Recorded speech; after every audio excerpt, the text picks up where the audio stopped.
Are you watching the news and wondering what's going to happen next between Israel and Hezbollah?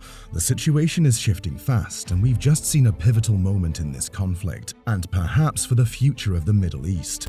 The leader of Hezbollah is dead. After failing to kill him during the 2006 Lebanon war, Israel finally succeeded in a series of massive strikes on southern Beirut.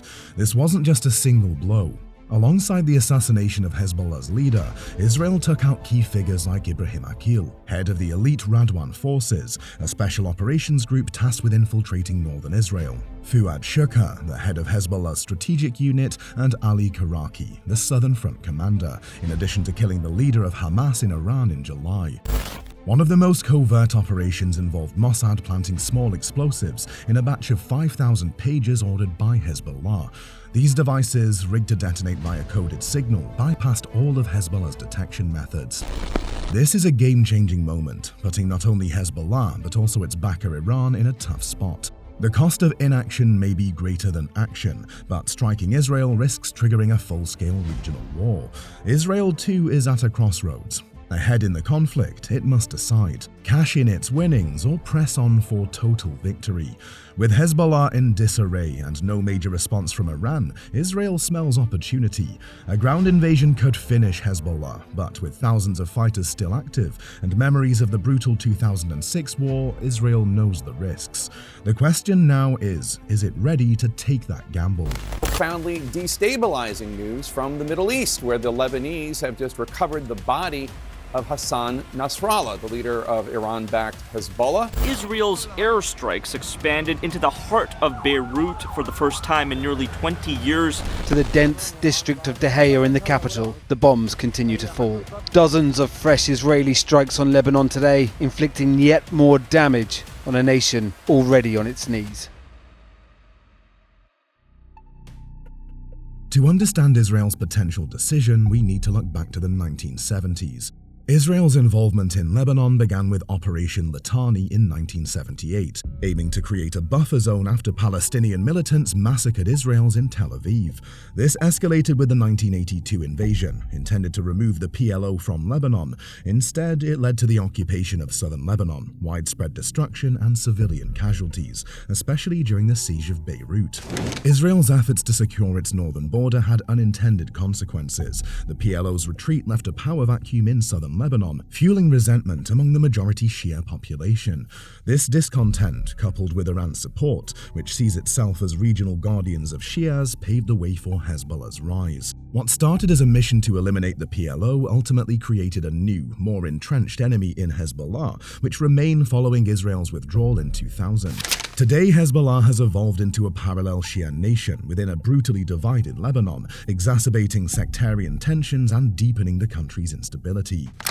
In July 2006, Hezbollah's bold cross-border raid on an Israeli patrol, killing 2 soldiers and capturing 2 hostages, ignited a 34-day war that left deep scars, particularly in Lebanon. Over 1,200 Lebanese, mostly civilians, were killed, and the country's infrastructure was devastated, displacing a third of the population and causing $2.8 billion in damage. Despite Israel's overwhelming firepower, the campaign didn't go as planned. Israel lost 43 civilians and 117 soldiers, but failed to significantly weaken Hezbollah or retrieve the captured soldiers. Instead, Hezbollah emerged stronger, using guerrilla tactics and Lebanon's terrain to its advantage. Their survival alone was seen as a victory, with propaganda successes like Hassan Nasrallah boasting about damaging the Israeli warship INS Hanit. The 2006 war exposed Israel's vulnerabilities, as Hezbollah's infrastructure remained intact, and rocket attacks continued, highlighting the limits of Israel's military strategy. The outcome of the 2006 war saw significant losses and little strategic gain, and has left Israel wary of another bloody nose. Since 2006, Hezbollah has significantly upgraded its capabilities. It's gone from a guerrilla force to one of the most powerful non-state military groups, boasting over 100,000 rockets, including long-range precision missiles that could overwhelm Israel's Iron Dome. Hezbollah's experience in Syria has also made it a tougher opponent. They fortified the Lebanese-Israeli border with bunkers, tunnels, and missile launch sites, making airstrikes alone insufficient. Their tactics now include coordinated missile barrages and drone swarms designed to breach Israel's defenses. Their sophisticated underground tunnel network, hidden beneath southern Lebanon, allows for advanced missile storage and movement, making them even harder to target. Some of these tunnels, as seen during Israel's 2019 Operation Northern Shield, have even crossed into Israeli territory, adding another layer of complexity to the threat Hezbollah possesses. Despite Hezbollah's military advancements, this time is different. Hezbollah is now paralyzed after the decapitation of its leadership, and its ability to coordinate on the ground has been severely crippled, and the group may now be rethinking its strategy. According to American academic Joshua Landis, Nasrallah's assassination is a turning point for the region and the so-called axis of resistance. Israel's recent operations have showcased stunning power, intelligence, and Western technological superiority, shattering any doubts about Israel's strength post-October 7th. Landis notes that many believed Iran and its allies could challenge Israel, but Iran has been exposed as the paper tiger some suspected it to be. Resistance forces misjudged the balance of power, convinced that Israel and the US were in decline. They overestimated their ability to close the technological gap, assuming the Arab world would rally behind Hamas, that the US would condemn Israel's actions in Gaza, and that the West would isolate Israel. Instead, Israel's recent operations have raised the stakes for Hezbollah, showing that any full-scale war would severely degrade its military power and devastate Lebanon, which is already in the grip of a severe economic crisis. Many believed that the axis of resistance would choose to escalate into all-out conflict instead of letting Israel slowly grind them down. However, this hasn't happened, raising questions about Hezbollah's true intentions and capabilities. Despite past rhetoric, Iran's response to Israeli provocations, including the bombing of the Iranian consulate in Damascus and the assassination of Hamas's Ismail Haniyeh, has been restrained. This suggests that Iran is mostly talk, but also underestimated Israel's willingness to escalate, and now faces the reality of Israel's military and technological superiority decimating their allies. Israel's targeted strikes have also severed Iran's critical link to Hezbollah on the ground. Tehran now finds itself in a predicament, unable to coordinate with Hezbollah and deliver strategic orders. The group is effectively leaderless for the time being, and the broader axis of resistance is reeling. Inaction would be disastrous for Iran, as it would appear to be a complete surrender to Israel, undermining Tehran's long-standing mission to oppose the Israeli regime. Action would likely drag the US into the conflict, a risk Iran seems unwilling to take, and one we covered in more depth in a previous video. So Iran, focused on regime survival, might hold back from direct conflict, but don't rule out its allies. Militant groups like the Houthi rebels in Yemen and militias in Iraq and Syria could ramp up attacks on Israel, keeping the pressure on. At the same time, Sunni Mujahideen in Idlib, Syria are celebrating Nasrallah's assassination, which could ignite new conflicts and become another headache for Iran, as the war in Syria flares up again and it must divert further resources to bolster an embattled Assad. Iran might borrow from Russia's 2014 playbook in Ukraine, sending soldiers disguised as locals or volunteers to engage Israel without officially stepping in.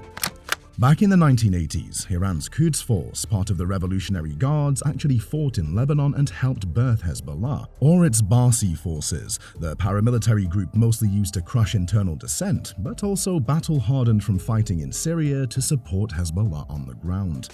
While in theory this would allow Iran to keep its hands clean while still influencing the battlefield, Israel would still count any Iranian involvement, no matter how indirect, as cause to escalate again with Iran.